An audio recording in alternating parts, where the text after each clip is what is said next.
Амрыг ирээ сонсогчдоо Сэтгэл зүйн хараал подкаст нь болсон бодтой гэмтэргийн талаар наривчлан дэлгэрэнгүй ярих учраас эмзэг мэдрэмтгий жирэмсэн насан туршаагүй зүрх судасны өвчтөе хүмүүс сонсохгүй байхыг зөвлөж байна. Манай подкаст нь гэмтэрэг зөрчлөөс урьдчилан сэргийлэх, эрх зүйн мэдлэг олох зорилготой бөгөөд ярьж буй хэрэгүүдийн газар байршил, хувь хүний мэдээллийг тодорхой дурдахгүй болно. За сайн байцгаана уу сонсогчдоо, манай подкастын 47 дахь дугаар хүрэхэд бэлэн болсон байна. Та бүхэн хэрэгээ сонсож эхлэхээс өмнө манай сувгийн үйл ажиллагааг дэмжин subscribe дараад өгөөрэй. Ингээд шууд хэрэглүүгөө орцгоё.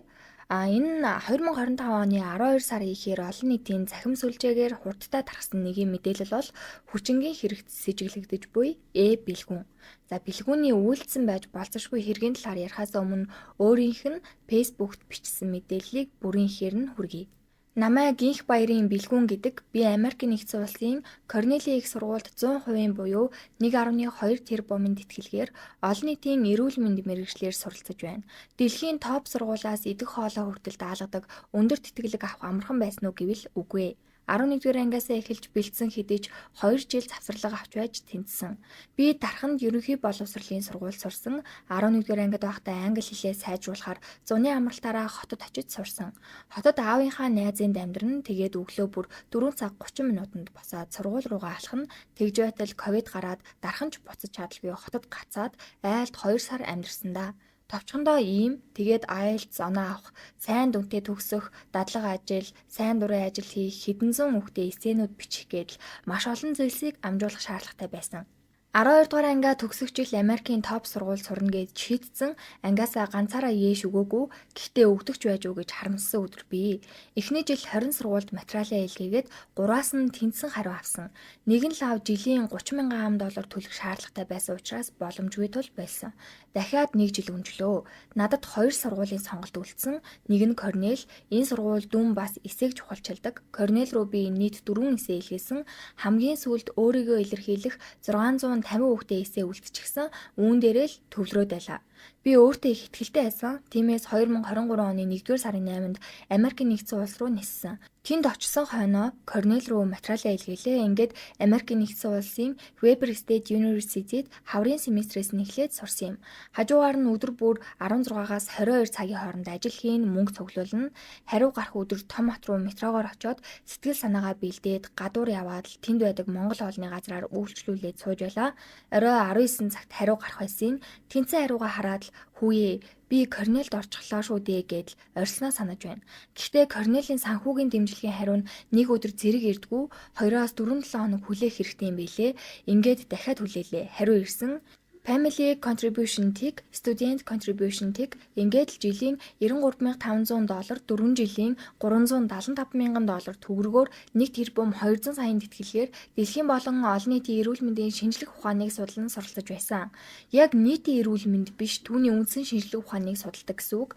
Зарим тэтгэлэг зөвхөн сургалтын төлбөрийг нь даадаг. Харин миний авсан тэтгэлэгт дотор байрны жилийн төлбөр $12,000, эрүүл мэндийн даатгал $4,000, өдрийн танхимын төлбөр $7,000 гээд бүхэл зардал багтдаг.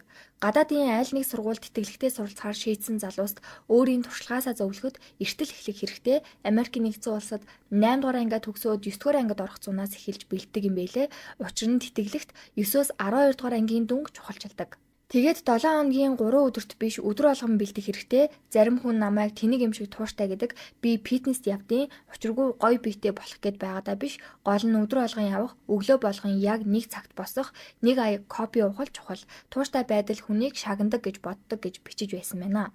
За бэлгүүн нь Дархуул аймагт байрлах Томуужин альтернатив сургуулийг 2021 онд төгссөн. Одоо бол 22 настай. 2023 онд тэтгэлэг авч суралцаж эхэлсэн байна.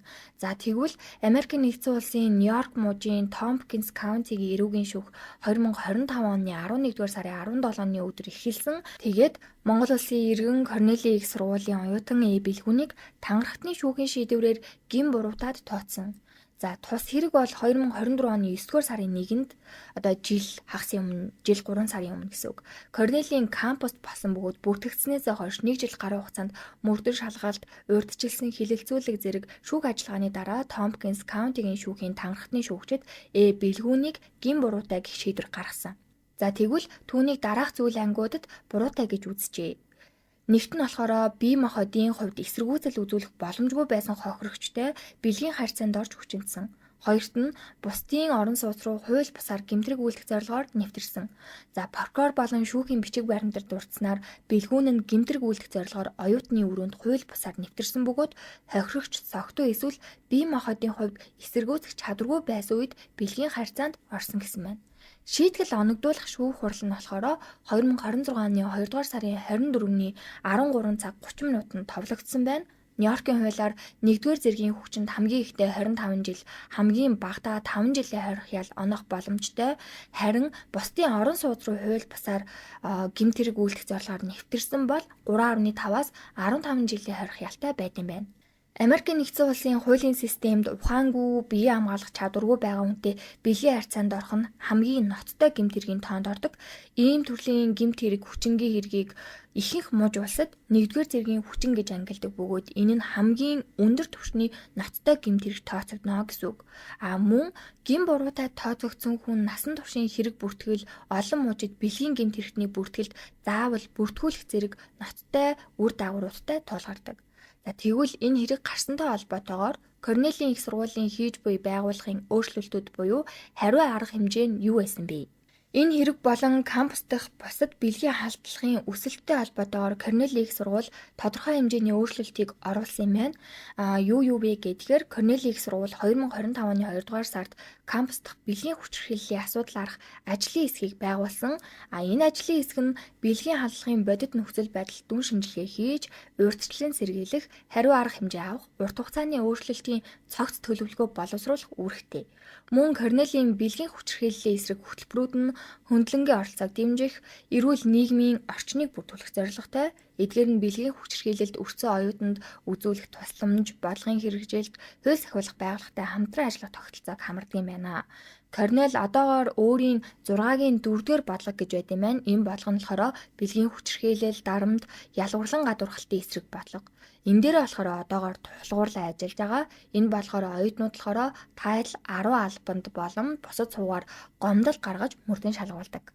За 2025 оны Корнелийн бэлгийн хүчирхийлэл болон түүнтэй холбоотой зөрчлийн судалгаагаар зөвшөөрөлгүй бэлгийн харилцаанд өртсөн гэж мэдгдсэн оюутнуудын тоо энэ онд бол өссөн. Нью-Йорк мужийн хуулийн дагуу зохион байгуулдаг энэ судалгаа нь Корнелийн бүх кампус дахь оюутнуудын бэлгийн хүчирхийлэл, дарамт, мөн түүнтэй холбоотой зан үйлдэд тулгарсан байдлын талаар ойлголт өгд юм байна.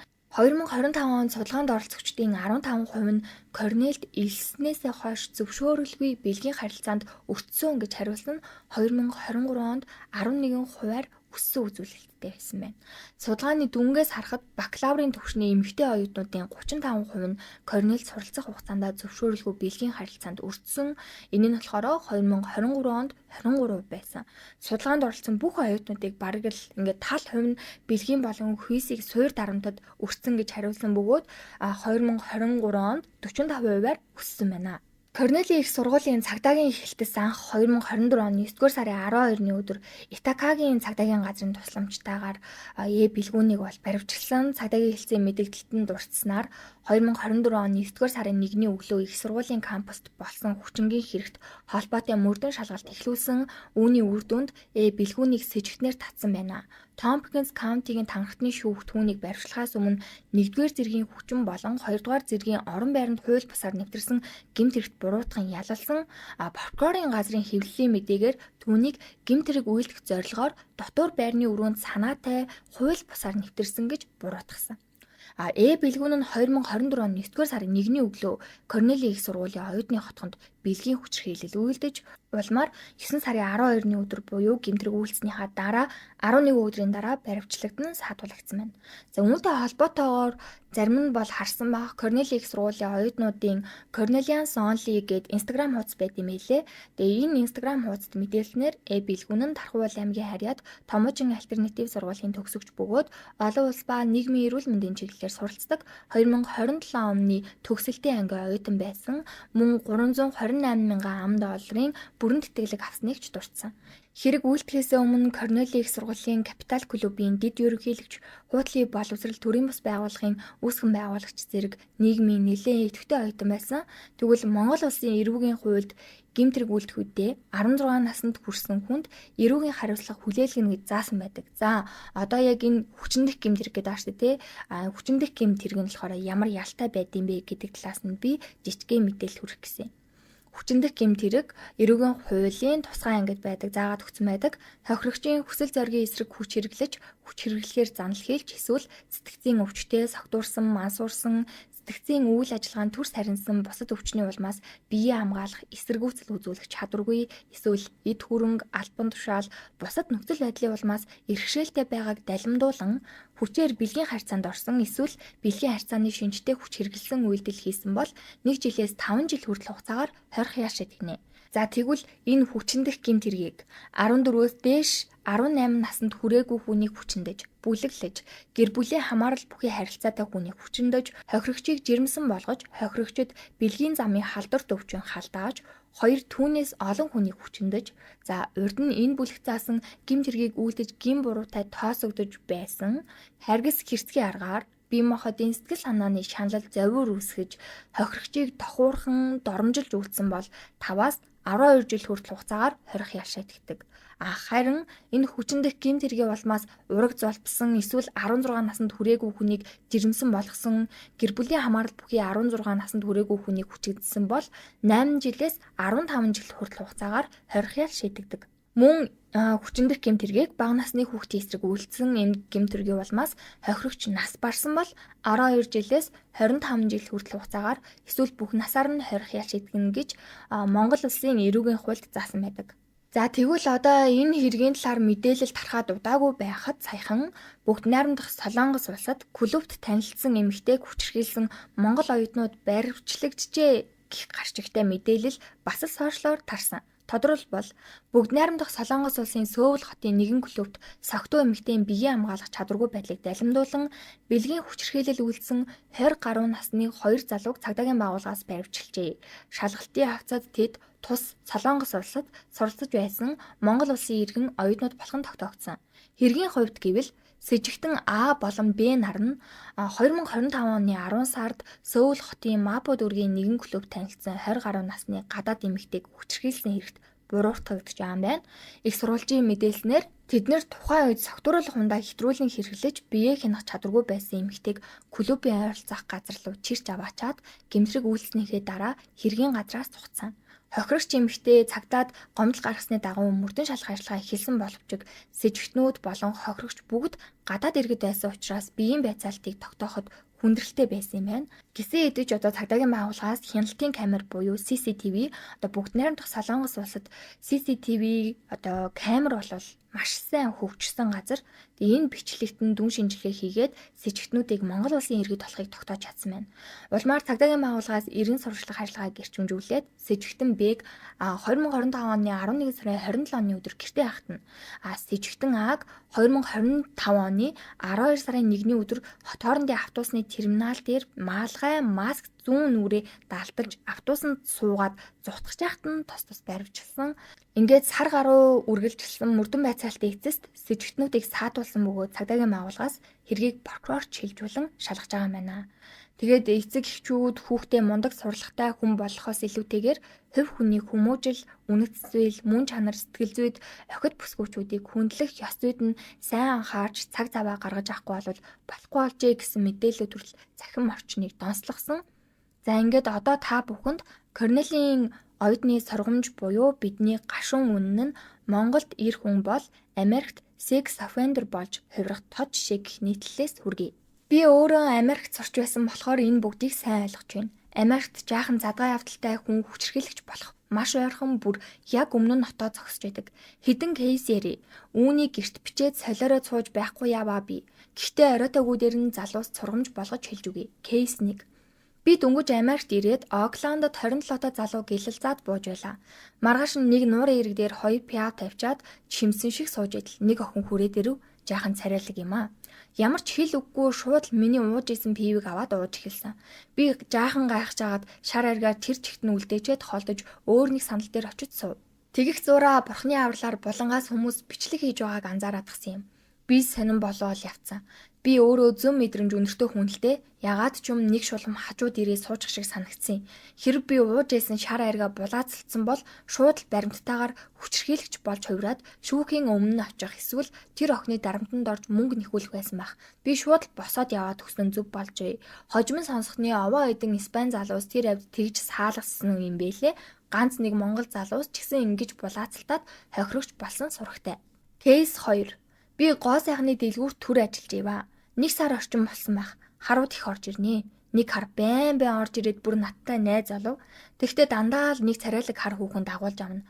Өөрөө тасхар мөртлөө хүүхэн нь өнгөд арьсан. Тэгэл миний хажууд нөгөө хүүхнийхээ бүксийг илээл. Хей Жак, ингээд чи ер нь хүүхний бүкс алгадаж үтсэн юм уу? Чи миний охины бүксийг алгадах биш зүгээр л илээд үзгээд миний гарыг татаад бүкс рүү нойртуулах гэдэг байж лээ. Мэдээж би юу гэж зөвшөөрөх вэ? Хожим дэлгүүрийн эзнээс сонсохны худалдагчаар ирсэн залуусаар эхнэрийнхээ өгцгийг илүүлчихэд $500-аас $1000 нэгсэн тохиолдол хит гарсан юм билээ. Би тэр эзнийг ч гэсэн давхар харсан мөнгөө хувааж авдаг байсан болов уу гэж. Учир нь намайг ажилд ороход анхааруулж хэлж болно штэ. Гэхдээ нүгэл байгаа зүгээр хүнийг харсан бол. Кейс 3. Чикагод байхдаа Мичиган уурын бич рүү байн очиж сэлдэг байв. Явх болгонд л 2-3-аараа яваа охид манийга хоргооно. Би муу санаалаа тэднэртэй юм ярихгүй таг гүлдийчээд л нуурынхаа тэрээвэр монголчууд ирэх нү гэж харах зураа сэлж барьж агаад буцдаг байлаа. Хожим сонсохны тэр хавьд гадаадынхныг өргөнд оруулж мөнгө нэгдэг нилээд том бүлэглэл байсныг цагдаа нар илрүүлсэн гэд мэдээ авч байсан. Ийм л аюултай байгаа юм. Одоо олныг нуршилгүй зөвлөмжөө өгье. Тэр хэрэгт холбогдсон залуу магадгүй ангийнхаа хамгийн онц сурлагтанд байсан байх. Магадгүй ээжийнхээ хамгийн сайн хүн байсан биз. Гэхдээ өнөөдөр Америкийн шоронд хүчирхийлэгч гэдэг нэртэй сууж байна. Яагаад? Тэр төрөлхийн гаж донтон муу хүн учраас үгүй бах. Тэр зүгээр л Монгол соёлын кодоор Америк бүсгүйдээ харьцсаных. Түүний ирээдүй ганцхан шөнийн дотор ганцхан буруу ойлголтоос болж сүрсэн аж. Бидний согтуудаал тэгсэн байх гэж цайруулдаг зүйлийг баруунд ашигласан гэж ялалдаг. Яг үнэндээ Монгол залуус Америкт, Австралид, Солонгост яагаад хүчингийн эрхт ороогдоод байна вэ? Шалтгаан нь маш энгийн бөгөөд аимшигтай. Бид консент буюу харилцан зөвшөөрөл гэдэг ойлголтыг тэг төвшөнд ойлгодог торшино. Монгол ах үед эмэгтэй хүн дуугүй байвал эсэргүүцгүй байвал болж гинэ гэж ойлгодог. Халаалтай байна, гэрт нь үргэж үгүй. Тэгээд гэж боддог нь бидний далд ухамсарт байдаг зуршил. Гэтэл шинжлэх ухаанд хүн генетийн хаалтлах дарамтанд орохдоо fight or flight тэмцэх эсвэл зүхтаас гадна freeze хүших хариу үйлдэл үзүүлдэг. Тэр эмэгтэй чамтай тэмцэлдээгүйнд чамааг хүссэн эрэг биш ээ. Тэр зүгээр лайсандаа эсвэл согтсондоо хөдөлж чадахгүй хүчсэн байсан юм. Барууны шүүх үүнийг маш сайн мэддэг. Америкийн хуулиар цусан дахь спиртийн хэмжээ тодорхой түвшнээс давсан бол тэр хүн хууль зүйн хувьд зөвшөөрөл өгөх чадамжгүй гэж үздэг. Өөрөөр хэлбэл тэр бүсгүй өөрөө чамайг үнссэн байсан ч хэрвээ тэр согтуу байсан бол маргааш нь шүүхийн өмнө буруутнаа. Харамсалтай нь Монгол залуу мөрдөн байцаалтын үед тэр эсэргүүцээгүй штэ өөрөө дагаж явсан штэ гэж мэдүүлэг өгөөд өөрийгөө улам байдалд оруулж хэрэгээ хүндрүүлдэг. Хүндлэнгийн нүдээр харахад Монгол соёл эр хүн гүцхэн шулуухан байх ёстой. Америк бол эр хүн мэдрэмжтэй, хариуцлагатай, хүний эрхийг дээдлэгч байх ёстой. Монголын хээр хонох дэр нэгтгэх яцааншил 21-р зууны барууны ертөнцид гэмт хэрэг болох нь элбэг. Нэг л шүнийн алдаа, нэг л буруу ойлголт, нэг л удаагийн зориг гаргалт чиний ирээдүг бас нэгэн бүсгүйн сэтгэлийг үүрд сэвтээх вэ. Боловсрал гэдэг зөвхөн диплом биш, боловсрал гэдэг нь үгүй гэдэг үгийг сонсож сурах, чимээгүй байдлыг зөвшөөрөл гэж андуурахгүй байх ухаан юм шүү. Бидний өвөг дээдс эмийн үгийн нэгний их эр хүн зоригтой чон борооноор гэж сургаж ирсэн. Энэ үгс Монголын тал нутагт драматик байж болох ч Америкийн шүүхийн танхимд 15 жилийн ял болж хуурж байна. Монголд үгүй гэж хэлж байвч харцсан зөөлөн байвал болно гэсэн үг гэж андуурдаг. Хөвчлөх тусам эр хүн шиг харагддаг гэж боддог. Харин Америкт үгүй гэвэл зүгээр л үгүй зөвшөөрлийг дуугүй байдлаар биш идэвхтэй тэмүүлэлээр хэмждэг. Бидний сэмбэгнэх назгай зан эрхлэх соёл баруунд огтулчулдаггүй. Чиний хайрын тоглоом гэж бодсон зөвлөл чинь тентгийн хуулиар эрх чөлөөнд таалдсан хүнд гэмт хэрэг. Монгол залуусаа хөлийн дээс алхахдаа зөвхөн чемодан аваад гарах биш, тархин дах фьодал сэтгэхүүгээ ч бас Монголдо үлдээ. Эс бөгөөс чиний зөрөгтэй ир байх ордлого чинь насан туршдаа секс offender бэлгийн гэмт хэрэгтэн гэсэн бүртгэлд орж амьдралаа там болгохгүй. Нэг л халхам, нэг л буруу бодол бүх зүйл дусна. Соёл өөр аж болно. Гэхдээ хууль хэнийг ч өршөөдгүй юм шүү. Жич та нар Америкт байж үзээгүй учраас юуны түрүүнд л өөрсдийнхөө хүнийг буруутгах юм. Гэхдээ юмд учир сумд гिचэр гэж би. Энэ постын зургийг хараарай. Америкт байгаа хүн ингэж биччихэ шүү. Бод бас дахин бод. Америкийн дотор байр ороход амар хамгаалалттай байдгийн. Зүгээр нэг хулгаагаар орно гэсэн асуудал манайхад ижлэхэн байхгүй. Цаад хүүхэн нь оруулсан болоод тэр мэдээж хүслийг нь хангаж мөнгө төгрөг өгөөгүй болов гэж би хардаад байгаа учир нь гисэн хэдий ч энэ залуугийн л буруу ахгүй юу, хаа хамаагүй харь элгийн хүнтэй амраглаж л явдаг гэсэн пост сошиал орчноор бас нэлээд төгссөн. За ингээд манай өнөөдрийн подкаст дуслаа. Дуусан сонссон та бүхэндээ баярлалаа. Та бүхэн бас хэргийн талаар юу гэж бодож байна? Мэдээж сонсогчид та бүхэн маань манай сувгийн үйл ажиллагааг дэмжиж subscribe дарснаар бид цаашдаа контентоо илүү идэвхтэй оруулахад тус нэмэр болно. Эцэст нь сэтгэл зүгээ эрүүл байлгацгаая.